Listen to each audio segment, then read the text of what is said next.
This is Newsfighters, where we fight the news so you don't have to. With Dylan Behan. Yes, Dylan Behan here with a new episode of Newsfighters for today, Saturday, July 25th, 2020. And stick around, Stefan Pazur, our arts reporter, is checking in from hotel quarantine. When can I get out? When can I get out? How's everybody doing out there now? Not gonna lie, I've been feeling so bored and deprived of entertainment recently. I was walking down the street and I saw a shop doing passport photos and I went, wow, that looks like fun. I don't know about you, but before COVID, I used to fantasize about getting a mystery flight. Now all I fantasize about is the mystery aisle at Aldi. Oh, look, a giant tin of sauerkraut. This is the most exciting day of my life since March. Anyways, enough about me. Onto the news, and the bad news, of course, coming out of Victoria. Good evening. According to the numbers, today has been the worst day of this pandemic in Australia so far, with more than 500 new cases. Victoria remains the sickest state in Australia. Really, Channel 10? I know you're the youth TV network and all, but you don't have to sound like a skateboarder when you're describing the pandemic. Victoria is the sickest, bro, but America is fully sick, dude. Jokes aside, it looks like Australia could be facing a bigger wave of coronavirus now than the initial one back in March and April. And there's been a lot of talk in the media about whether we're following a suppression strategy or an elimination strategy. But I think I found the actual name of the strategy we're following. In New South Wales, the game of coronavirus whack-a-mole is continuing. The good thing is no new moles have been popping up their heads in the last couple of days. This game of coronavirus whack-a-mole is getting more and more unwieldy. Yes, the whack-a-mole strategy, except if you miss one mole, it exponentially multiplies until there's 15 million moles worldwide who've brutally gnawed to death over 600,000 people. No, I think whack-a-mole is the wrong name for our current strategy. I'd go with something like playing volleyball using a gremlin as the ball over an Olympic-sized swimming pool. What could go wrong? Or if you are going to go for an arcade game analogy, I'd probably go with Crazy Taxi. Because both in the arcade game Crazy Taxi and the real world, insecure workers are just going to indiscriminately kill everyone. Meanwhile, in Australia, the government is stepping in to slow the spread of Australians returning home. Australians trying to get home from overseas are about to find it much harder to make that journey. National Cabinet decided it's time to halve the numbers of incoming overseas travellers, cutting 4,000 a week from Monday. Australian citizens will be effectively barred from coming to Australia. Is that unfair to some? Do you share frustrations of people? Well, you have to make judgments in the national interest. We have to put the national interest first. Yes, put the national interest first by stopping Australian citizens from invading our country. I love how racist Australia is. It's like, okay, we stopped all the foreigners from coming, then we forced all the international students and temporary visa holders to go home by not giving them any financial support, and now the government is like, well, who's left? Who's left for us to be racist against? Oh, wait, I know. Australians. Let's be racist against Australians who aren't in Australia. The Border Force even had to re-edit their old TV ad for a new audience. If you haven't already heard, the rules have changed. If you're an Australian citizen wanting to return home during an unprecedented international health crisis, you won't be settled in Australia. To the economy now. This week, the government fronted up with the latest economic figures, or as it was dubbed. On Thursday, the Treasurer will deliver his mini-budget update. Yes, the mini-budget. It's a bit like a mini Magnum ice cream when you want all the pleasure of a full budget but with a fraction of the scrutiny. Here's Peter Dutton announcing it. I shall call him Mini-budget update. Oh no, sorry, that was Dr. Evil, not Minister for Doing Evil. Yes, the centrepiece to the mini-budget was huge changes to JobKeeper, or as Treasurer Josh Frydenberg called it, JobKeeper 2.0. Yes, it's now called JobKeeper 2.0, and like any bad software update, this one has an expensive ongoing subscription fee, doesn't really do what it claimed to do on the pack, and is pretty much just a massive downgrade from the last, much better version. But onto the mini-budget itself, and tell us the good news, Mr. Frydenberg. Australia is experiencing a health and economic crisis like nothing we have seen in the last 100 years.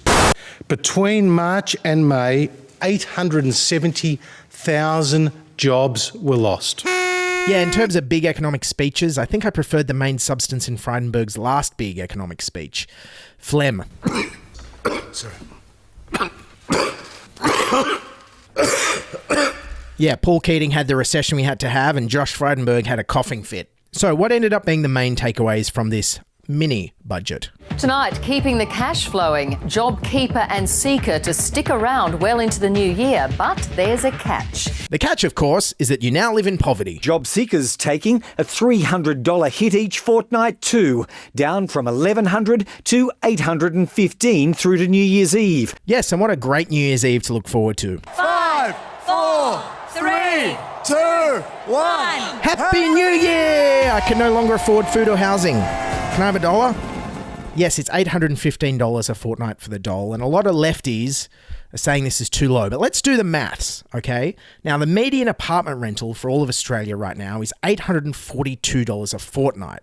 So, $815 for the dole, take away $842 for your rent, leaves you minus $27 to pay all your bills and buy your food. See, the system's working exactly as intended. You're going to go into poverty and debt. And for Scott Morrison, reducing JobKeeper and JobSeeker was vital to encourage young people to go back to work. And we are getting a lot of anecdotal feedback from small businesses and even large businesses where some of them are finding it hard to get people to come and take the shifts because they're on these higher levels of payment. Yes, Scott Morrison shaping government policy based on anecdotal feedback. He's hoping he doesn't hear any of the anecdotal feedback about Engadine McDonalds or all the fast food restaurants are going to be shut down. Oh, I made an Engadine McDonald's joke. I have to put money in the lazy satire jar.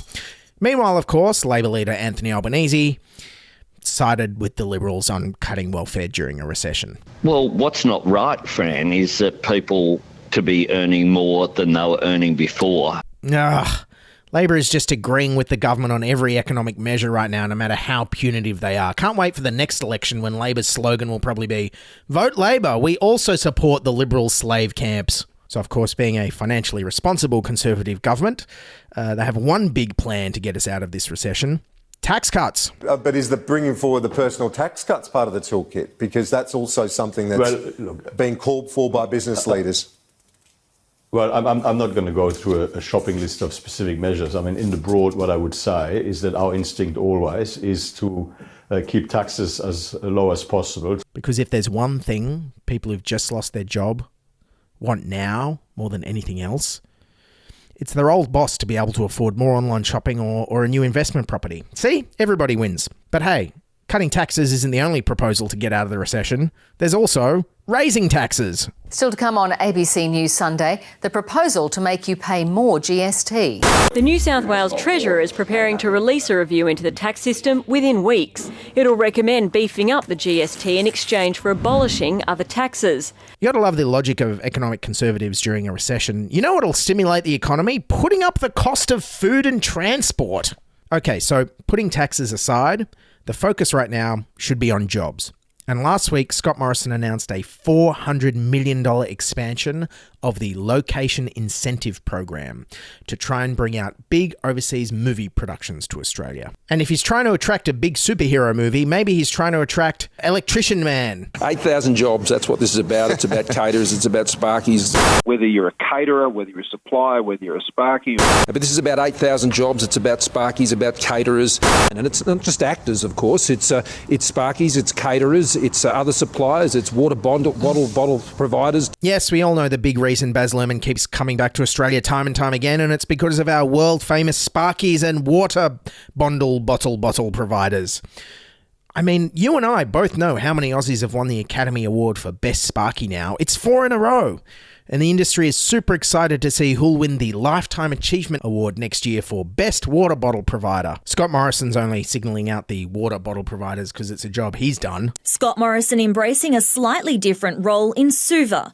Fairly ordinary outing by the drafted water boy there in the third quarter. Anyway, Scott Morrison was very excited when announcing this new funding on Studio 10. I know South Australia was in contact with Premier Marshall this morning. He's mad keen to get on this. Okay, Australia. Can we just pause for a moment and acknowledge that collectively we've elected a Prime Minister who uses the term mad keen? Our Prime Minister just described a tax incentive the same way your dodgy mates at uni described scoring drugs for the weekend. Oh, bruh, mad keen to get on the eckies this weekend. And by eckies, I mean expensive Hollywood productions providing local employment. Now, one great suggestion for getting more people back into the workforce and creating jobs is free childcare, according to the president of the ACTU, Michelle ONeill, on Insiders. We think it's an important measure that we have in place in Australia, free, universal, accessible childcare. If we got women to participate at the same rate in those ages as men, that would add $70 billion to our economy, would add $30 billion to wages. So it's smart for workers, gives women the real opportunity to return properly to work, and of course it's really good for our kids. Well, that sounds like a pretty obvious win for me, but not according to Queensland Coalition Senator Gerard Renick. Because at the end of the day, if you can keep a child at home, and if you can keep a parent at home, you're going to halve the congestion on the roads, you're going to halve the pollution, and you're going to increase the quality of life for their young children and the parents. And let me tell you something. Dorothy didn't tap her shoes together and say that there's no place like childcare. She said there's no place like home. Yeah, thanks, Senator. Look, last I checked, Dorothy also didn't say there's no place like Parliament. So under your everything has to follow the Wizard of Oz logic, I think Parliament has to be shut down now. Look, you make the rules, not me. In fact, just checking here, Dorothy also neglects to say there's no place like work. So I guess we should shut down employment and have a UBI now. Thank you, Senator. Okay, so back to the recession. And if it looks like there's not going to be any jobs for a while, then surely an obvious thing to do would be to make university more affordable so people can go back and study. The federal government has announced an overhaul of university fees in what it calls a bid to push students towards job-relevant courses. The university fee overhaul means a humanities degree has increased more than 100% and will now cost around $45,000. The cost of law and arts courses will skyrocket. Yes, governments say go and study, but study be like nurse or teacher, not study humanities like English. English bad, law bad, history also bad. No slavery here, says government. Also, no scholars check with, as no one can afford study anymore, which government says mad keen for. Meanwhile, over at Sky News, Conservative commentator Corey Bernardi has said enough with all these handouts. The waste has simply got out of control. And eventually, something will snap. And I suspect it's going to be the willingness of those few hardy souls who actually pay tax in this country to continue to support this unsustainable madness. But imagine what would happen if we were suddenly forced to turn some of this welfare tap off. Yes, we need to stop these welfare state handouts to all these lazy layabouts sitting around doing nothing. They're ripping off us taxpayers by negatively gearing their investment properties and getting tax refunds on their franking credits. Just think, if we abolished these scams and made multinational corporations and mining companies pay proper tax, maybe we could afford to pay people to go and study and retrain for the jobs of the future. Or, at the very least, stop people from spiralling into poverty, debt and homelessness for the crime of looking for a job when there aren't any jobs there. Now, I don't know about you, but I think this is something everyone in Australia would be mad keen to get on this.